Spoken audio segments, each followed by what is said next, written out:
What is up, guys? DS3TV here, and we are here for another video. This one is Historical Realism Review, Assassin's Creed Valhalla. I still kind of actually want to play this game, but Assassin's Creed games, that's the only problem I have with them, that they're really, really long. So maybe if I played it like on stream or something, that'd be fun. And speaking of stream, I'm not going to be streaming until like August 31st or September 1st, because I am going to be building my new PC when I get to my new college. So, you know, hopefully I get done in, like, within like the first day. So, you know, I can, you know, stream a little bit, you know, while I'm unpacking and stuff like that. But yeah, that, like, yeah, I guess that's the problem. That's the thing, like, because I actually do love Assassin's Creed games. They're very long to play. It's so long, so it's like you really have to, like, you really have to get into the story. You know what I mean? But yeah, so, yeah. Also, what I was gonna say is, subscribe to the channel. We're gonna get 1,000 subscribers. I mean, I want to get 1,000 subscribers by my birthday, September 13th. Thank you guys for 990 subscribers. By the time of me making this video. Also, yeah, I think, so, if I had to give my opinion, because this is a Sarcastic Productions video, I feel like it's probably Blue that's going to be talking about this. Don't know why, because I just feel like usually what happens is once a week we get one. Yeah, but as I was saying before the camera decided to die on me, I was saying that we usually get to watch one, well, it seems like we usually watch one red video a week, right? And then one blue video. That's how it kind of seems. So I'm thinking maybe it's probably Blue that's doing this one. Who knows? And Pete seemed like he might have the patience for it, because I know I don't have the patience to play Assassin's Creed Valhalla. But I, you know, maybe if I'm on stream, I might have the patience to play. Who knows? It probably would take over a week to play that entire game on stream. And, you know, who knows? I might play it one day. I might, but I guess we'll, you know, cross that bridge when we get to it. What happened to the... Oh no. Oh no. What happened to the... What's it called? Oh.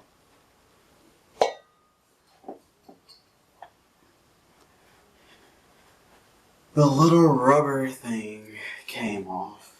So that's nice. I guess I'm gonna try to see which one was that worked. A new Assassin's Creed game has been released, so to celebrate a new installment in this history-spanning... Okay. Just found out which one that works, I think. So now we're gonna go into it. Alright, and... Assassin's Creed game has been released, so to celebrate a new installment in this history-spanning series, it is right and just that we figure out just how historical it actually is. Previously, we've dug into the realism of Assassin's Creed Origins and Odyssey to see how... I was right. I was right. Their Ptolemaic Egypt and classical Greek settings hold up, and today we're off north to sail with the Vikings in AC Valhalla. In many ways, this game follows the same principles of historical accuracy that have guided the series so far, but in a few specific but notable places, they take a different approach. Overall, I think I can describe the history presented in Valhalla as generally decent, except for the parts that are wildly sensationalized, which throw the whole thing into question. And to see what that looks like in practice, let's do some history. If you're familiar with the history of the Viking Age, you'll know that it covered 3 whole centuries and almost the entirety of Northern Europe, so there were a lot of places a Viking game could go. And while I have some And plus, the Vikings ruled the seas for a very long time. They actually even were the first people to go to North America, so, you know, from Europe. So that's kind of crazy.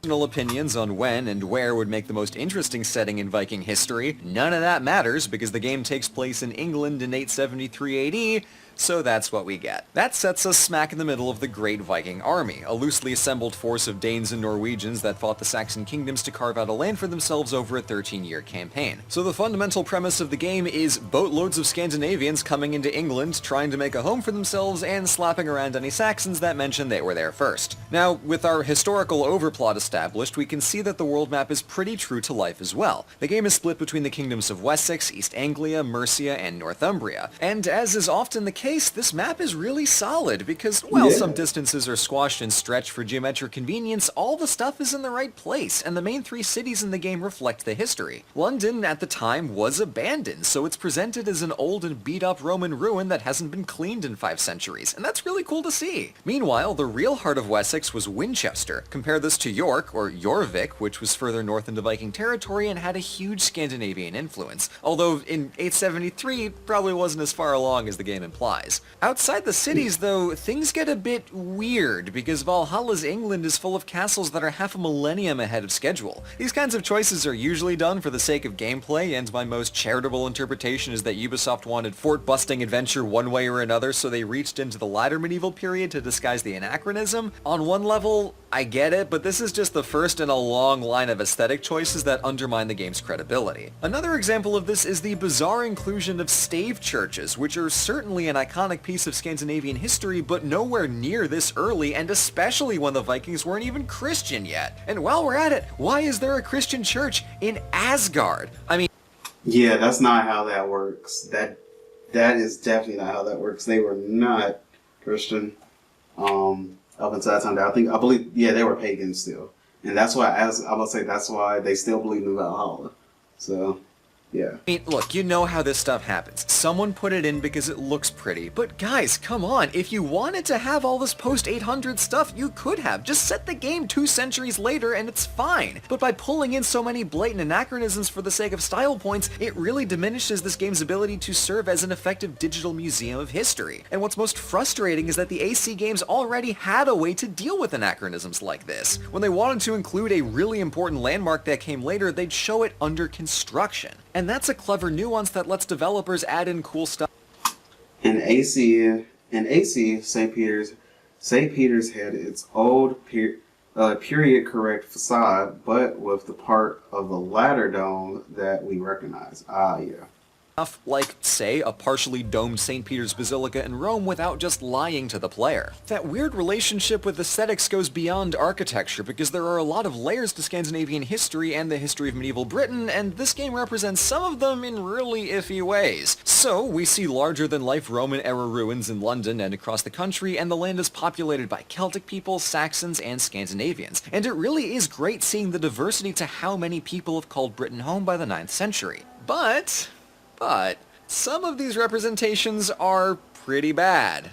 Like, real bad. Let's start with the Vikings, who are stylized to hell and back. The game is obsessed with the visual of dual-wielding weapons and axes flying like confetti, but neither of those are grounded in Viking history or sensible combat technique. 2 axes wailing gets you 2 axes failing, so it's silly to pretend like this is some special Viking battle tactic. It's not baseless, and later medieval history has examples of good weapon pairings like rapier and dagger, but a shield is almost always better than a second weapon. Meanwhile, the 2-handed Dane axe in this game is about 2 centuries ahead of schedule, and the giant flail is just wrong. The one point of contrast here is the presence of a female Viking Eivor, because we have written and archaeological records of Scandinavian women kicking some serious ass. So while not quite par for the course, not all that out of place either.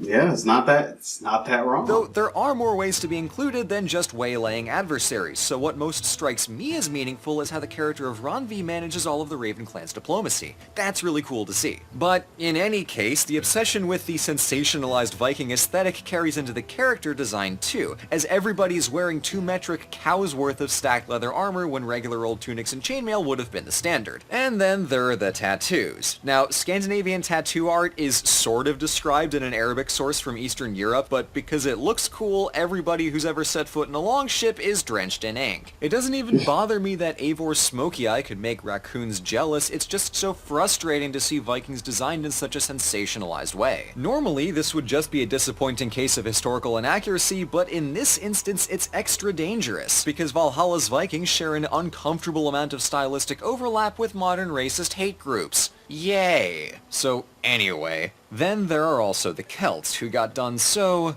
dirty. It's just all the stereotypes smushed up into one. We've got people living out in the woods doing spooky pagan shenanigans while...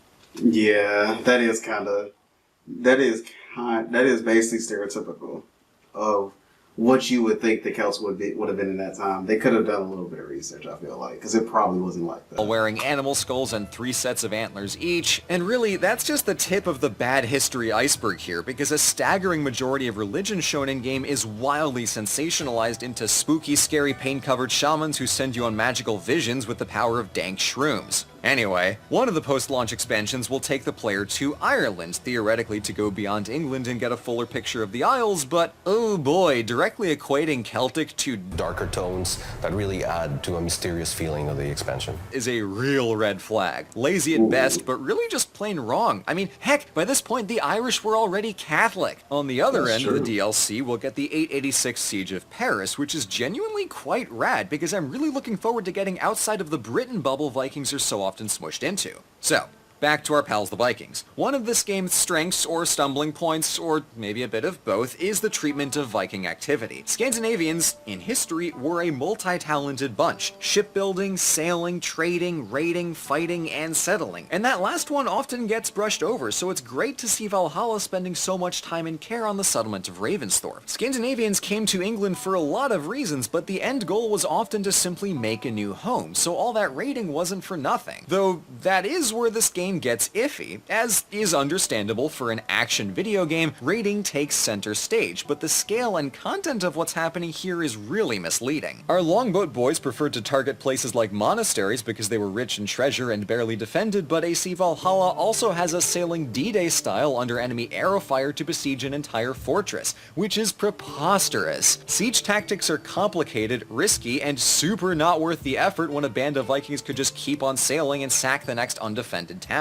And that's the thing. Vikings weren't fearsome because they could take down anything in front of them with the power of plot armor and copious axes, but because they could appear in an instant basically anywhere, striking only at the weakest points and only taking battles they knew they had already won.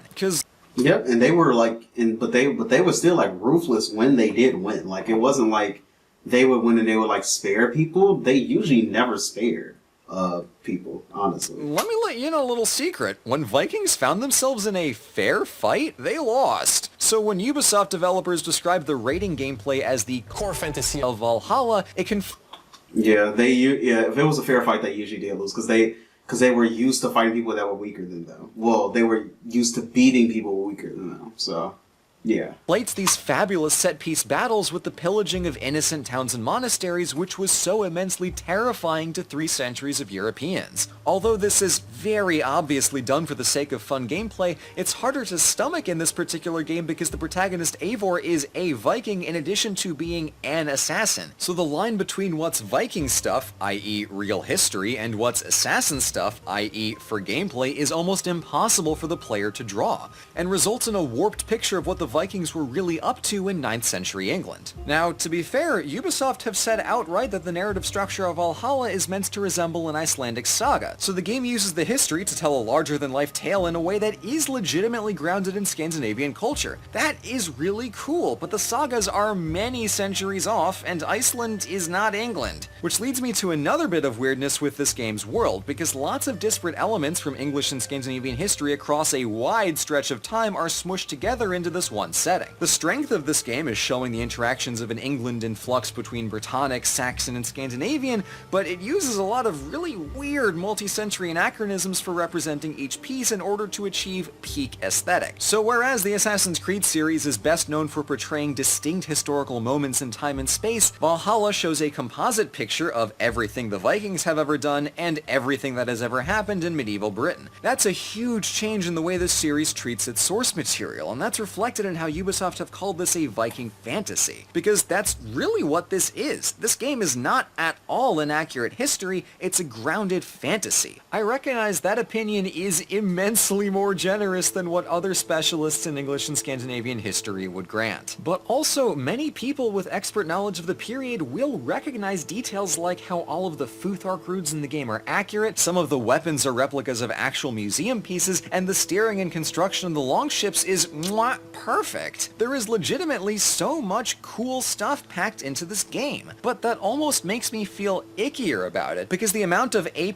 world design will make players trust the game and buy into the things that are complete and utter faff. And players who come in expecting everything to be wrong will miss out on some really amazing details. So this game is a hell of a mixed bag, where every brilliant and inspired piece of prime 873 AD realism is met by an equal and opposite piece of sensationalized nonsense in service to a fantasy. And at the risk of going into a sea of nitpicking, that's going to have to be where I leave it. So my verdict is, play it if you want to romp in a historically inspired setting, but trying to puzzle out what's real history and what's ass-blown nonsense is genuinely exhausting, so please just read a book about Viking England in between your play sessions.